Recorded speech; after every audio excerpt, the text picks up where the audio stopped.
They always scream before I get to them. Sometimes it's a cry for help, other times it's rage that rattles the windows. But this man, they said he hadn't made a sound in 3 days. Not since the chains were wrapped around his limbs and bolted to the stone floor of the chapel. That silence was the first thing that unsettled me. The village was small, forgotten even by most maps. A quiet pit carved into the hills of Sicily, where the roads twisted like serpents and the wind whispered in voices you couldn't quite catch. The chapel, St. Maria della Croce, sat crooked on a bluff, old and crumbling, surrounded by cypress trees that leaned inward as if trying to listen. They called him Pietro. He was 37, a farmer, unmarried. According to the local priest, Father Morelli, Pietro had begun speaking in a strange tongue during Massachusetts. He'd collapsed in the aisle, vomiting blood and snarling like an animal. When they brought him here, he clawed his own skin until it bled and tried to bite through a nun's fingers. I stepped into the chapel and the air turned colder. It wasn't the kind of cold you could explain. It was the kind that crawled inside your bones and stayed there. The kind that made the flame of your faith flicker a little, no matter how strong it was. He was waiting for me at the altar. Chains held him at 4 points, wrists, ankles. His eyes were open but unfocused. Pale skin stretched tight across his face, lips dry and cracked. He looked more like a corpse than a man, and still he didn't scream. I set down my bag. Holy water, the crucifix, the cloth-bound Codex Obscura. My fingers hovered over the spine of the book longer than usual. The rules inside were not suggestions, they were commandments. Break them, and you risked everything. Your life. Your soul.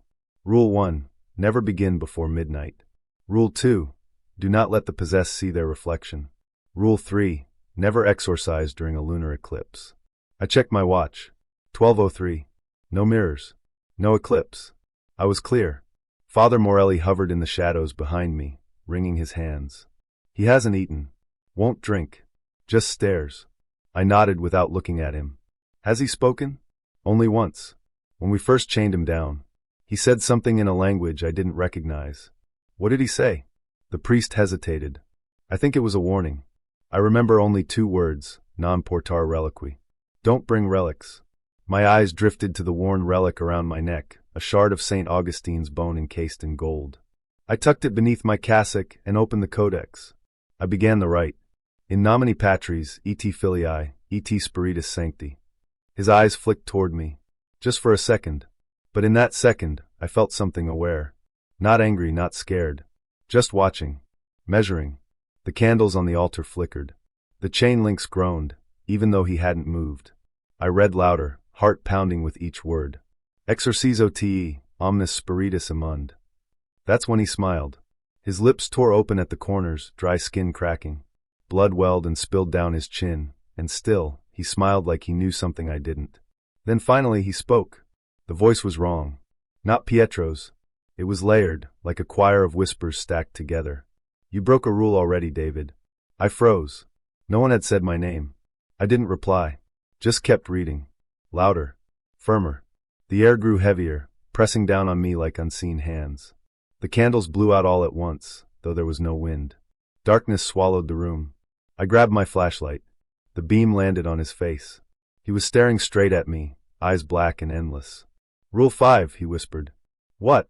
I breathed. He leaned forward, the chain stretching and moaning with strain. His mouth opened wide, wider than it should have. Never bring a relic older than the church. The ground shook. The stone beneath him cracked, just slightly, but enough to split the floor in the shape of a circle. Smoke hissed up through the gap, thin and black, like ink bleeding through skin. And then just as suddenly it stopped.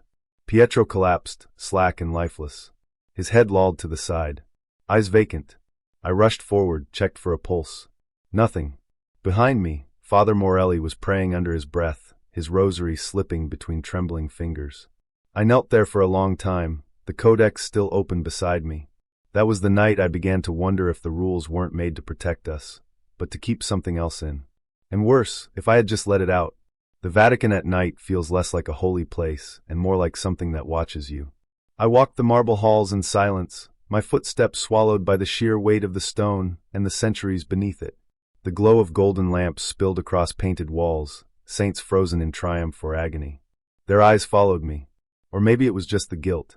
Cardinal Bellamy's chambers were behind two heavy doors engraved with Latin scripture I hadn't translated in years. The guards outside barely glanced at me. One of them, a young man with pale eyes and a jaw too tight, nodded and pushed the door open without a word. Inside, the cardinal sat beneath a stained glass window that bled red and violet light across his desk. He didn't look up right away, scribbling something with an ink pen that clicked softly in the silence. His robes were perfectly pressed, his face unreadable. A face carved out of patience and politics. "David," he said at last, still not looking at me. "You disobeyed Rule 4. I followed the ritual. The codex didn't help." Bellamy raised his eyes then. Blue, piercing, sharp like cold knives. "Rule 4 is there for a reason. No relics older than the church. The family begged me to use it. A crucifix passed down for 7 generations. I didn't expect it to do that." I didn't need to finish the sentence. He'd already read the report. The man who had twisted in the chair, speaking in tongues we couldn't trace, had burned from the inside out. Bones shattered like glass. The floor left scorched with a mark I still couldn't explain. Bellamy closed the ledger and folded his hands. "You've seen more than most. Survived more than most. But you're starting to look in directions best left unexamined." That made my spine straighten. "You mean directions the codex doesn't explain?" He sighed. The kind of sigh that sounded rehearsed. "You're not the first to ask questions, David. And you know where those people end up." Silva. Her name burned at the edge of my mind, unspoken. Bellamy stood, moving to a cabinet carved with golden cherubs. From it, he pulled 3 manila folders and laid them across the desk. "New assignments," he said. 3 separate possession cases.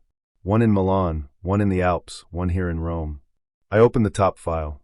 A boy, 9 years old, eyes black as coal, caught on video scratching symbols into the wall of his hospital room. Symbols that matched the one I found in Sicily. I didn't say anything, just flipped to the next file. A woman in her 50s, her face twisted in a scream as she was dragged out of a church. Her mouth stitched shut with her own hair. The sigil again, burned into her bedsheets. Third file. A priest. One of ours. Found dead in his confessional, skin peeled back to reveal Latin inscriptions on his muscle tissue. Same symbol carved into his palm. "They're connected," I said. "We don't know that yet," Bellamy replied too quickly. "But you're the only one we trust to find out." I stared down at the files. 3 points on a map, all leading to the same mystery. Same symbol. Same silence from above. "The codex doesn't mention any of this," I said. Bellamy walked around the desk, placing a firm hand on my shoulder. "The codex says what it needs to, and that's all it ever will." He walked me to the door, pausing just before opening it. "There are things we keep buried for a reason, David. Remember Rule 9. I looked him dead in the eye. "Never speak the demon's name twice." He nodded. "Some names echo." I left his chambers with the folders tucked beneath my coat. The hallways felt darker now, narrower somehow. Statues I'd passed 100 times looked different in the dim light. And behind me, though the door was closed, I could still feel Bellamy's hand on my shoulder. Heavy. Final. Like a warning carved into stone. The call came just before dawn. I hadn't slept. The silence of my Vatican quarters, usually a comfort, had become a kind of pressure, like the walls were leaning in listening. I sat at the edge of my bed, still wearing my collar, staring at the cracked leather cover of the Codex Obscura. It sat unopened on the desk like it didn't want to be read. The call was from Florence. Another possession. I arrived just after sunrise. The monastery stood alone, tucked in the hills outside the city, surrounded by olive trees and fog. The kind of place you'd pass by without noticing. But the locals knew. They whispered about it, said the place was wrong inside. Not haunted, just off. The monk who greeted me had a bandage on his hand and eyes that darted like a cornered animal. He didn't speak much. Just led me down into the stone cellar beneath the chapel, where they were keeping the boy. His name was Marco, 17. His family had sent him to the monastery after he started speaking in strange voices and cutting symbols into the walls of his room. When I entered the cellar, the air changed. It always does in places like that. Thick. Dry. Too still, like time had stopped. Marco was strapped to a wooden cot with leather belts. He looked at me with wide, clear eyes, like he was awake under all of it. That's what chilled me most. Sometimes the possessed hide behind twisted faces and contorted bodies. But this boy looked present. "Have you come to ask the rules again?" he said, voice soft. "Wrong." His lips moved, but the words echoed oddly, like someone else was standing beside me, whispering them at the same time. "I've come to free you," I said, pulling out the codex. Marco's mouth twitched. Not quite a smile. "You'll fail. You always do." I began the ritual. Latin. Holy water. The relics. All by the book. The boy flinched. Twitched. But didn't scream. His voice returned, calmer this time. Rule 11 was broken last time.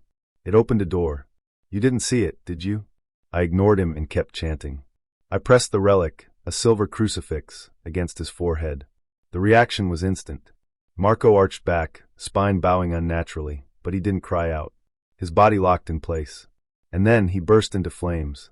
It wasn't like fire catching fabric. It was like dry leaves meeting a blowtorch. A sudden whoosh, and in seconds he was gone. I jumped back, shielding my face with my arm. The monk beside me screamed. But it was already over. Just ashes. Not even bones. And one more thing. Etched into the stone slab beneath where the cot had stood, burned in deep, was another sigil. Identical to the one I'd seen in Sicily.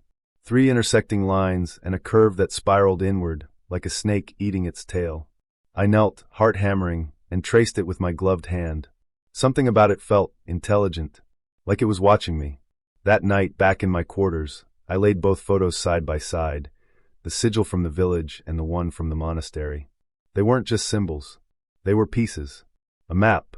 I overlaid them with tracing paper and connected the lines. The points landed across Italy, creating a path that twisted south toward Rome, and beneath it, toward the Vatican itself. I sat there for a long time, my lamp flickering. The Codex Obscura lay closed beside me. My hands trembled as I reached for it, not out of fear, but out of need. Because I had the creeping feeling that this book wasn't teaching me how to save the possessed. It was teaching me how to find something. And I was starting to believe I wasn't the first to follow the map. Whoever wrote these rules, they weren't just warning us. They were guiding us. And the worst part, I was beginning to want to follow. I arrived at the monastery just after midnight. The air in the mountains was cold enough to bite skin, but what chilled me more was the silence. Not the peaceful kind, the kind that listens. The stone archway at the gate was cracked, overgrown with ivy, and the iron bell above it hung limp, unmoved by any breeze. No one came to greet me. No chants, no footsteps. Just that thick, waiting stillness. Inside, the halls were darker than they should have been. I moved with the lantern they left me by the gate. Its light flickered wildly, as if protesting where it was being taken. I found the possessed man in a bare room near the chapel. 4 monks stood around the cot, silent. Their eyes were wide, faces pale like wax. One of them turned to me and whispered, "We've said nothing to him. He's different from the others." The man on the bed wasn't restrained. That was strange. He just lay there, hands folded neatly over his chest. His eyes were open, staring at the ceiling, mouth moving without sound. I stepped closer. His lips were repeating the same phrase, over and over again. I leaned in to hear it better. It wasn't Latin. It wasn't Aramaic. It wasn't anything I knew. But it sounded structured, rhythmic, like a language trying to become something else. I opened the Codex Obscura and flipped to the page I knew by heart. Rule 11. Never speak to the possessed in Latin. I'd never broken that one. Not because I was afraid of the consequences, but because Latin was a trigger. It often drew the demon out violently, gave it power. That's what they taught us. But tonight, something gnawed at me. Something Silva had said. They wrote the rules to keep you away from the truth. I closed the book and whispered in Latin, "In nomine Patris et Filii et Spiritus Sancti." The man blinked. His lips stopped moving. His head turned toward me slowly, like it was rusted at the joints.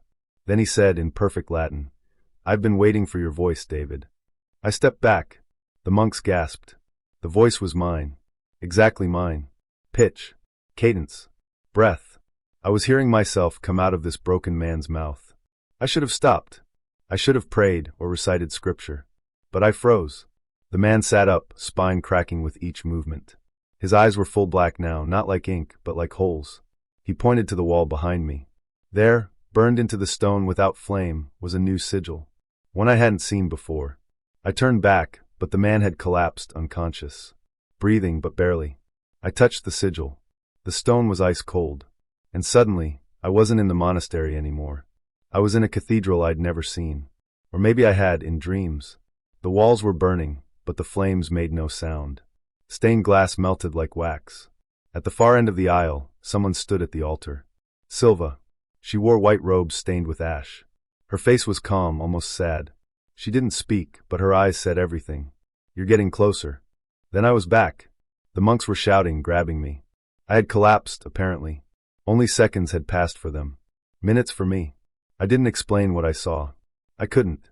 I simply looked down at the sigil burned into the floor and whispered, 3 points now. 3 symbols. 3 sites. All matching. The map was almost complete. And I had just broken Rule 11. Not by mistake. By choice. God help me, it felt right. I shouldn't have come here alone.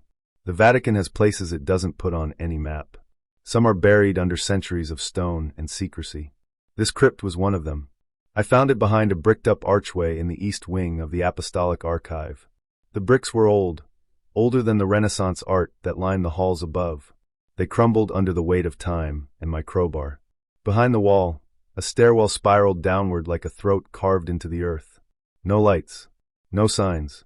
Just stone steps slick with centuries of moisture and the smell of something ancient. Old incense, rotting parchment, and iron. I held my lantern low. My breathing was too loud. Down there, silence felt like a living thing.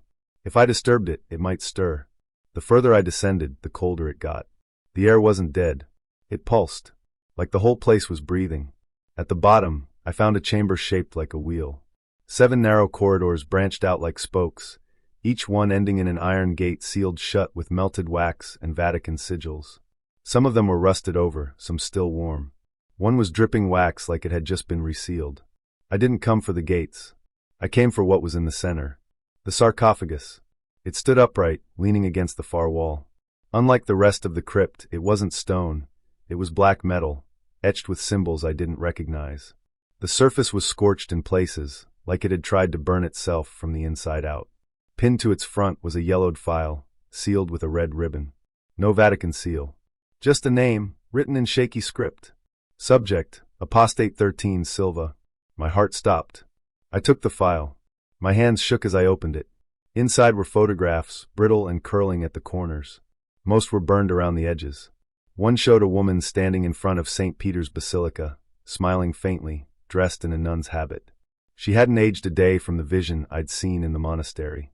Her eyes, even in black and white, they felt alive. Another photo showed Silva strapped to a table, wires attached to her head. The back was labeled, "Containment attempt failed." There were pages, too, transcripts from interviews, handwritten notes, pieces of scripture crossed out and rewritten in a language I didn't know. One line stood out, circled in red ink. She speaks of the rules as locks. She believes there is something beneath them. I turned back to the sarcophagus. It hissed. Not loudly. Just a soft metallic whisper, like steam slipping from a crack. I stepped closer, and that was when I noticed the symbols glowing faintly, red like dying embers. I reached out. I don't know why. Curiosity, maybe. Or something deeper. Something that had followed me from the first exorcism. The part of me that needed to understand. My fingers brushed the metal and a voice filled my head. Not words. Just presence. Cold and vast, like the sky before a storm. I stumbled back. My lantern hit the ground and went out. Darkness swallowed everything. And then, a whisper from behind me. "David." I spun. My lantern flickered back to life on its own. No one there. But on the far wall, written in fresh chalk I hadn't seen before, were 3 words. "Break the seal." I stood there, heart pounding, every instinct screaming at me to run. But I didn't. I stared at that message until the flame in my lantern steadied. I wasn't afraid. Not yet. Because the worst part, somewhere deep inside, I wanted to know what would happen if I did. If the rules were locks, then what exactly had they been locking away? I left the crypt in silence. But the whisper followed me. The corridor narrowed as I stepped deeper into the catacombs, the stone walls pressing in like a throat ready to swallow me whole. My flashlight flickered, catching glimpses of broken statues, crumbling saints with hollow eyes, and Latin etchings too worn to read. The air was thick, like incense soaked in rot. I held the crucifix tighter in my hand, not out of faith but instinct. Down here, faith felt like a thread pulled too thin. I reached a rusted iron gate at the end of the tunnel. The Codex Obscura, tucked beneath my coat, trembled slightly in my bag, as if it recognized the place. As if it feared it. Beyond the bars was a room glowing with candlelight. Not electrical light. Real fire. Someone had been here, recently. And then I saw her. She stood barefoot on the cold stone floor, her white dress untouched by dust or time. Her long black hair flowed down her back, framing a face I had only seen in old photographs and Vatican archives. Silva. She looked no older than 30, but the weight behind her eyes was ancient. And when she turned to face me, I felt it in my bones, the pressure, the gravity of her presence. "David Caruso," she said gently. Not surprised. Not hostile. Just certain. "You know who I am," I said, my voice echoing too loudly in the stillness. "I've known for some time now." She smiled, not kindly, not cruelly. "You followed the map. You're the one who's been leaving the sigils." I took a step forward, but every instinct told me not to. "Why?" She raised a hand, motioned me closer. Against all better judgment, I obeyed. "The Codex," she said, "is not a guide to salvation. It's a lock. Every rule is a ward. Every rule broken weakens the seal." "Seal?" I asked, even though I already feared the answer. She nodded toward the wall behind her, where 7 iron chains held shut a massive stone door. Each chain was carved with the same rules from the Codex. "Centuries ago, the Church made a deal," Silva said softly. "Not with God. Not with the devil. With something older. Something that doesn't care about good or evil. It just is. A hunger. A void." I stared at the door. My mouth was dry. "And you want to release it?" "I want the truth," she whispered. "And I think you do too." I backed away. "You were possessed. That's what the records say." "I was chosen," Silva corrected me. "Not possessed. Not by a demon. By understanding. By clarity." The moment I broke the final rule, I saw the world for what it really is. Her eyes glowed, not with light, but with knowing. A terrible, beautiful knowing. "The Codex says never to ask a demon's name twice," I muttered. "Rule 7. Because names are keys," she said. "And if you ask the right name twice, you unlock a part of yourself the Church wants buried." She stepped closer, and suddenly the crucifix in my hand felt like a toy. Powerless. "You feel it, don't you? The hollowness behind your prayers. The silence in your rituals. You think you're fighting evil, but you're just playing a part." I wanted to scream at her, deny her, banish her, but my hands shook. Because part of me, deep down, knew she was right. "Why me?" I asked. My voice cracked. "Because you're already broken, David. And only the broken can see the cracks in the world." She turned and placed her hand on one of the chains. The iron groaned, just slightly under her touch. "You're not here to stop me," she said. "You're here to decide if the door should stay closed, or finally be opened." I stared at her. At the chains. At the terrible door. And I realized with chilling certainty. I had no idea what side I was on anymore. I spent hours in the Vatican's forbidden library. The old books, their pages stiff with age, smelled of dust and ink. I turned each one with care, hoping the words would tell me something I didn't already know. But they didn't. Every text, every manuscript, all they did was confirm the same thing. The Codex was built to fail. That's when it hit me. I had followed the rules. I had done everything by the book, and still, the child had died in front of me. That night, her small body had convulsed, writhing on the table. Her eyes, those eyes that weren't hers anymore, had locked onto mine as if she were looking right into my soul. I had shouted the words, repeated the prayers, I followed every command the Codex laid out, and yet, it wasn't enough. It never was. I leaned back in the library chair, rubbing my forehead. The truth had been there all along, buried beneath the sacred text, beneath the words I had trusted without question. The Codex wasn't a guide to banish evil. It was a manual to keep it contained. Contained, yes, but not banished. It was the reason we failed. It was the reason I failed. The Vatican's own secrets, the very things I had sworn to uphold, were nothing more than shackles. A way to keep something locked in a cage. The demon, the entity, the force we'd been trying to banish was never going anywhere. It was in the rules, in the words we were given. Every failure, every exorcism that went wrong, was part of a larger plan. I ran my fingers over the edge of the desk, the wooden surface smooth but cold. The truth kept coming back to one simple question: why? Why had the Church built this cage? Why had they created rules that led us to inevitable failure? The answer was sitting in the back of my mind, gnawing at me like a splinter, something I had refused to consider before. But now it was impossible to ignore. I didn't know how long I had been sitting there, lost in my thoughts, when I heard the door creak open behind me. I turned, half expecting it to be one of the Vatican's priests, here to remind me of my duties, or perhaps the cardinal, wanting to check on my progress. But no, it was Silva. She stood in the doorway, her silhouette barely visible in the dim light. Her presence felt heavy, like the air in the room had shifted the moment she stepped inside. "You look like you've seen a ghost," she said, her voice soft but cutting, like she knew everything I was thinking. I didn't answer right away. I couldn't. Instead, I just stared at her, the weight of everything I had just uncovered pressing down on me. "You're not wrong," I finally said, my voice rough. "The Codex, it's not what we thought." Silva stepped into the room, her footsteps echoing in the silence. She didn't look surprised. She didn't even look concerned. It was like she already knew. "I told you," she said quietly. "The truth is always there, David. You just have to look for it." I shook my head, frustrated. "Why didn't you tell me sooner? Why make me go through all this?" She sighed, almost like she was tired of my questions. "Because you needed to see it for yourself. You needed to want to know the truth. You couldn't just accept what I said. You needed to prove it." Her eyes locked with mine, unblinking. There was something in those eyes, something ancient, something that shouldn't be possible. "You're a part of this too," I muttered, more to myself than to her. "A part of their plan. You knew all along, didn't you?" She didn't answer right away. She just stood there, watching me with an unreadable expression. But there was something behind her gaze. Something that made my skin crawl. "David," she said finally, "the Vatican isn't just hiding the truth from the world. They're hiding it from you too. You've been a pawn in this game your whole life. They've kept you in the dark, just like they've kept everyone else." I stood up abruptly, my chair scraping loudly against the stone floor. I had to fight to keep my voice steady. "And what are you? What's your role in all of this?" Silva smiled, and it was a smile that made my blood run cold. It wasn't comforting. It wasn't warm. It was as if she knew something I didn't, and the knowledge made her feel powerful.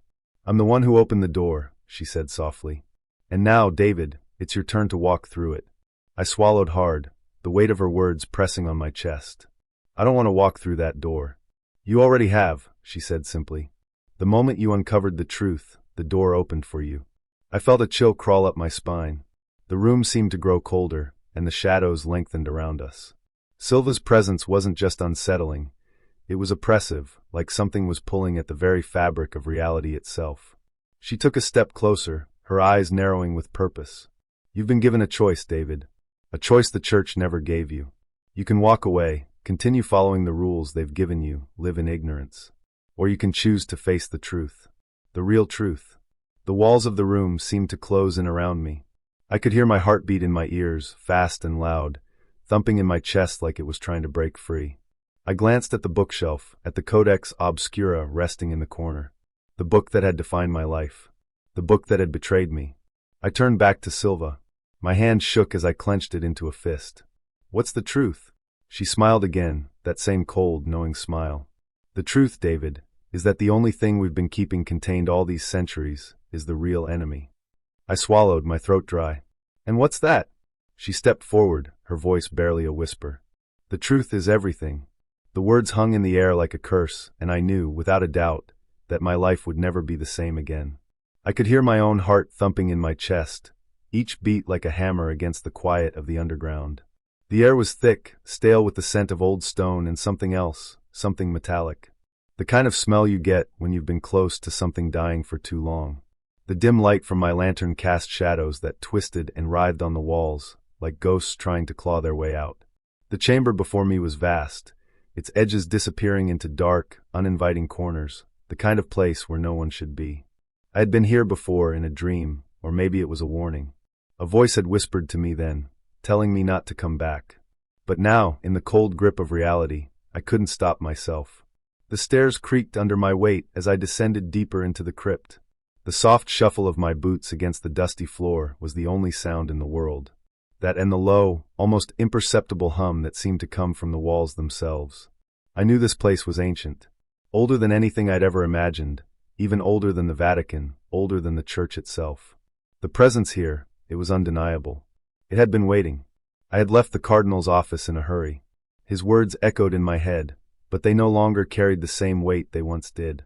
He had been trying to warn me, I knew that, but I was too far gone to care anymore.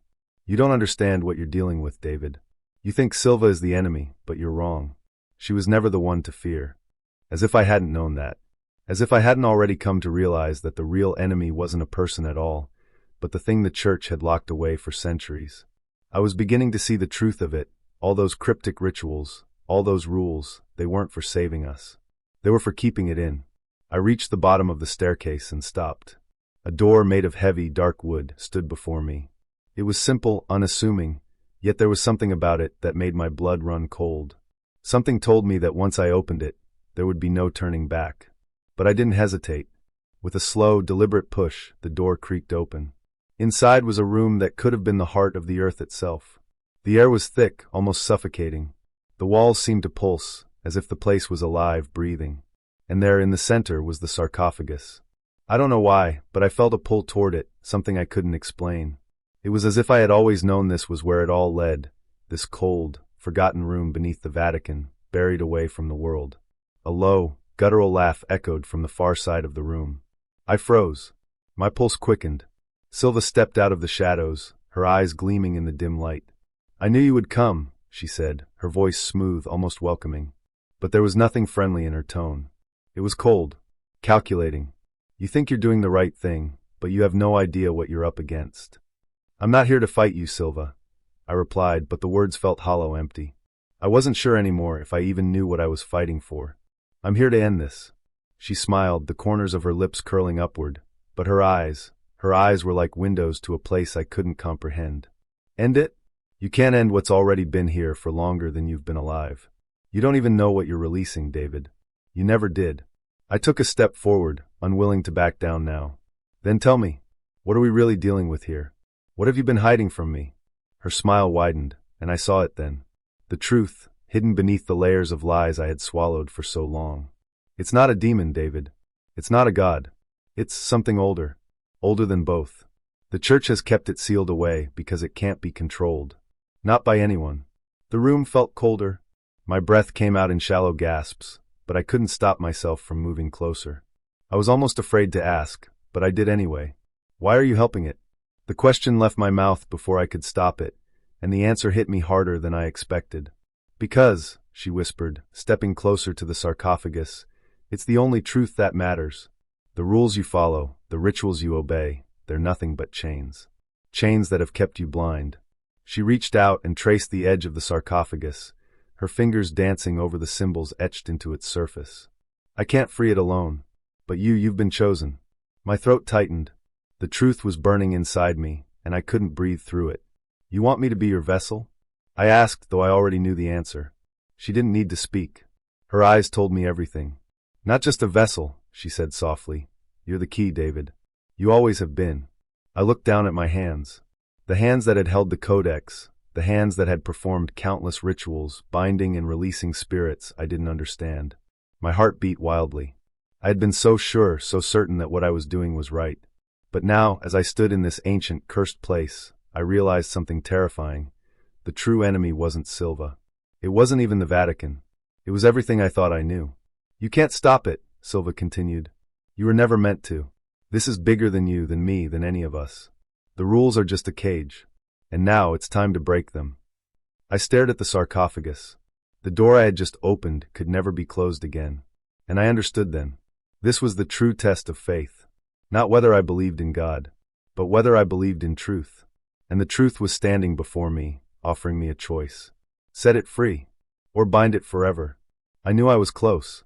The map, the sigils, the whispers from Silva, they all led here.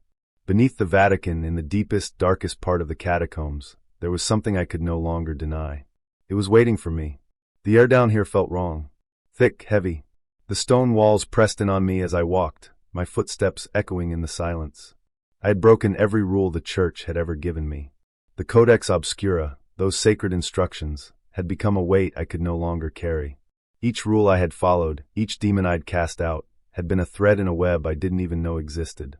And now, standing in the heart of this ancient crypt, I realized that web was something far darker than I ever imagined. Silva was standing beside me, her calm presence a stark contrast to the oppressive atmosphere. She hadn't said much during the journey down here, but her eyes told me everything I needed to know. She was watching me, testing me. But this time, I wasn't afraid. I was beyond fear now. "There's only one rule left, David," she said, her voice low, like the murmur of the wind through dead trees. The final rule. I didn't respond. I couldn't. I was too busy staring at the entrance ahead of us. It was a large, arched doorway, covered in blackened iron, with intricate carvings that seemed to move when I wasn't looking directly at them. As we drew closer, the air grew colder, and I could feel the hum beneath my skin, like the ground was vibrating with something ancient, something alive. Silva took a step forward, and I followed. The door opened with a creak that sounded like the groan of a dying man. Beyond it, the chamber stretched into darkness, so deep I couldn't see the end. The only thing that seemed alive in that room was the sound of my own breath. "We're here," Silva said. She didn't need to say more. I could feel it. The truth. The thing that had been watching us, guiding us, pulling us closer with every step. We crossed the threshold together, the stone floor cold beneath my boots. The chamber opened up like a vast cathedral, but this wasn't a place of worship. It was something else, something older. The walls were covered in symbols, overlapping sigils, some of which I recognized, most of which I didn't. The air was thick with dust, but it wasn't just the kind you find in forgotten places. It was the kind that settled in your lungs, choking you, suffocating you. And in the middle of the room, in the center of everything, was a massive stone altar. I didn't need to ask. I knew what was on it. The entity. The one that had been sealed away for centuries. "Do you understand now?" Silva's voice cut through the silence. "It's not about demons or angels. It never was." I looked at her, my heart pounding in my chest. The truth she spoke was sinking in, but it didn't make it any easier to accept. This wasn't a battle between light and dark. This wasn't about saving souls or protecting the faithful. No, this was something else.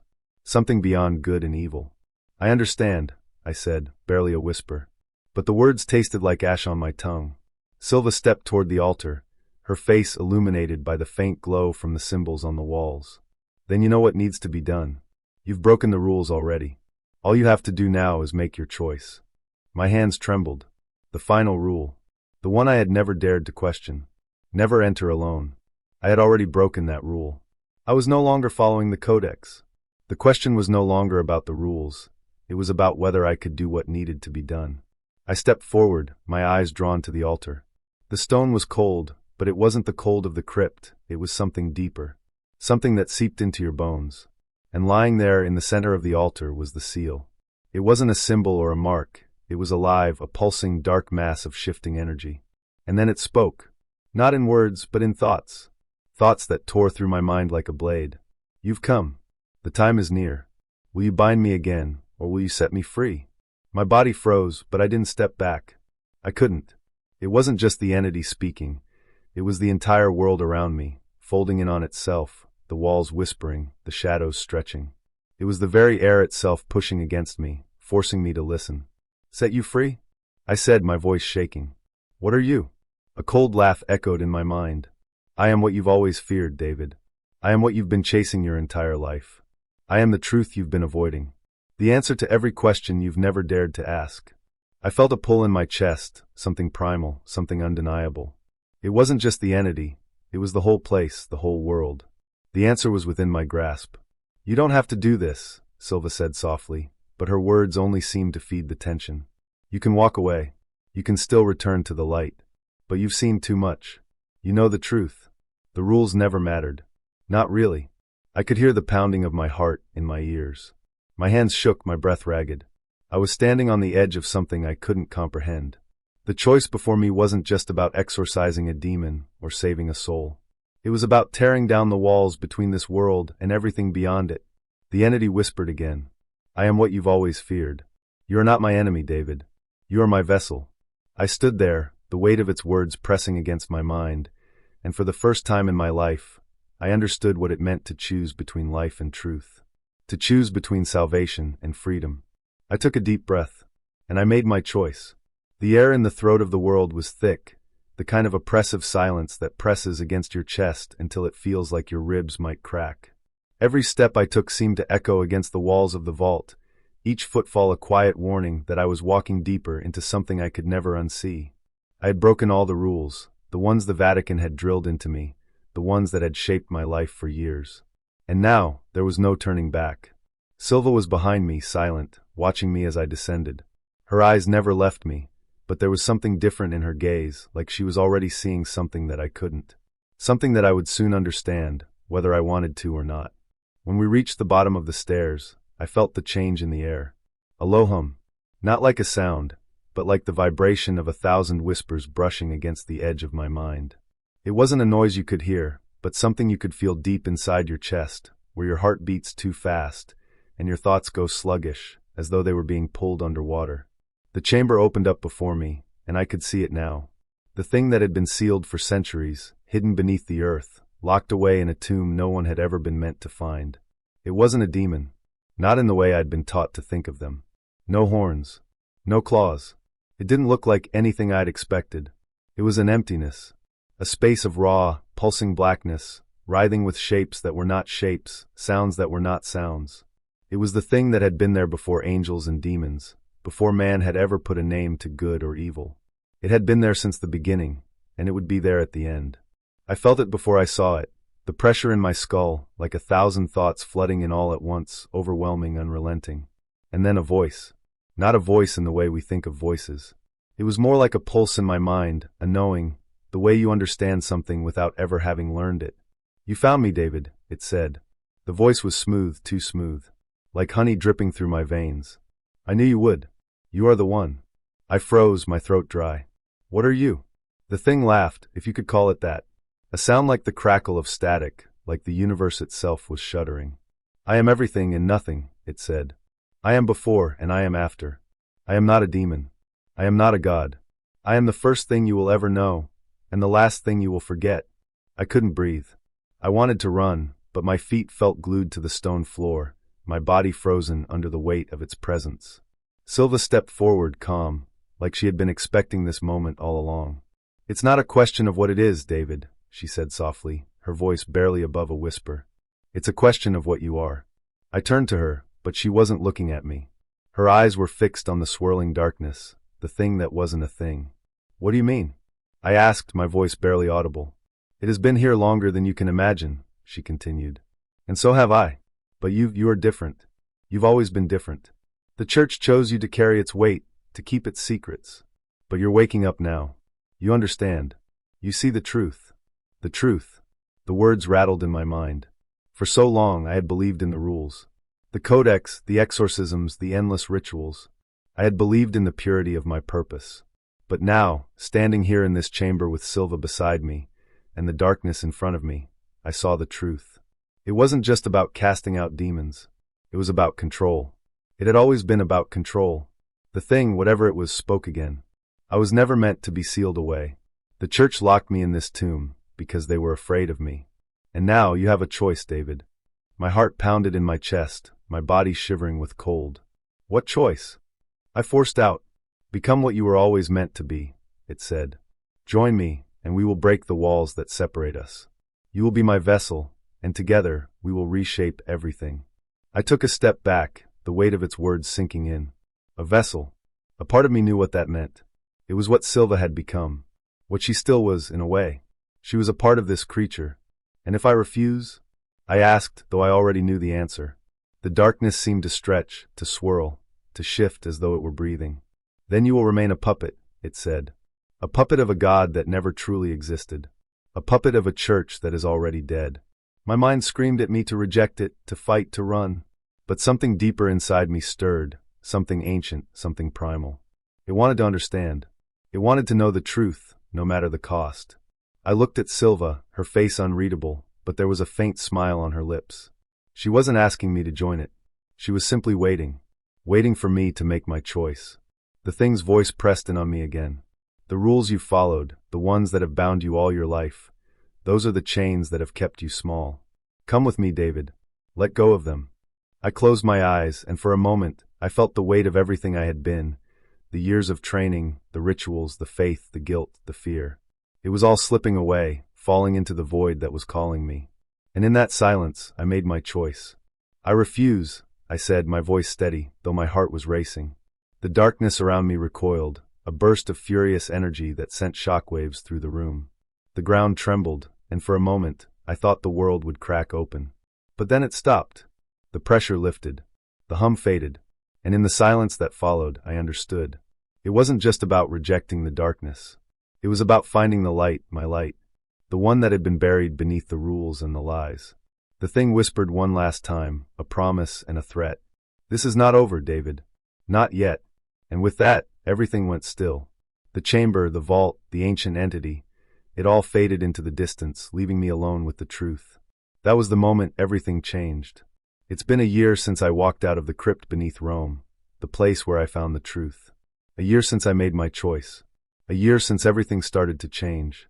I still remember the weight of that final decision. The cold, the darkness, the voice of the entity that I had once thought was a demon, but in reality was so much more. It spoke to me with the ease of an old friend, as though it had always been there, waiting for me to listen. I was its vessel, and yet I was something more. The rules I had followed my entire life crumbled away, and in their place, there was only the raw, unsettling truth. The world we live in is built on a lie. I was never meant to save anyone. I was meant to keep them ignorant. Ignorant of what? Of everything that waits just beyond the veil, behind the false comforts of the church, the false promises of salvation. After I made my choice, the world didn't end. The skies didn't tear open. But everything felt different. The air tasted sharper. The sun seemed colder. I could see the cracks in the fabric of reality now. How everything was woven together with the same thread of deception. How the codex wasn't a guide, but a chain. A chain keeping us all in place. Keeping it contained. And then came the new codex. I don't know who wrote it. I don't think I want to know. But it arrived in the hands of every exorcist in the church, a revised edition. The rules were different now. More like guidelines. Looser, more flexible. I'm sure Cardinal Bellamy smiled when he first saw it. He always did. The new codex was as polished as the last, the words carefully chosen, each rule written in the same cold, unfeeling ink. I could almost hear Bellamy's voice in my head, telling me to trust it. Follow the rules, and everything will be fine. Just follow the rules. But I don't follow the rules anymore. The church doesn't need me anymore. The entity? I can feel it, just beyond the horizon of my thoughts. It's still there, waiting, watching, as though it knows something I don't. Silva? I haven't heard from her in months, but I know she's out there somewhere. The truth in her eyes when she looked at me, the same truth that I see reflected in the cracks of every old stone in this city, tells me she's still working, still changing things. I feel it too. I've changed. We all have, even if the world doesn't know it yet. I sit in the quiet of a small monastery now, a place where the air still smells of old incense and dust. There's a peace here, but it's not the kind of peace I once believed in. It's the kind of peace that comes from knowing that the fight is already over, that the game was rigged from the start. I hear my voice echoing in prayer sometimes. It sounds different now, less sure, less devoted. But it's still my voice. And when I listen closely, I swear I hear another voice whispering back, like an old memory just on the edge of recall. It's faint, but it's there. In the distance, a storm is brewing. It's been a long time since I've seen the world the way I used to, but I know enough now to understand. The storm is only just beginning. And I'm standing in the eye of it. The codex is in my hands now. The rules are different. The rules are mine.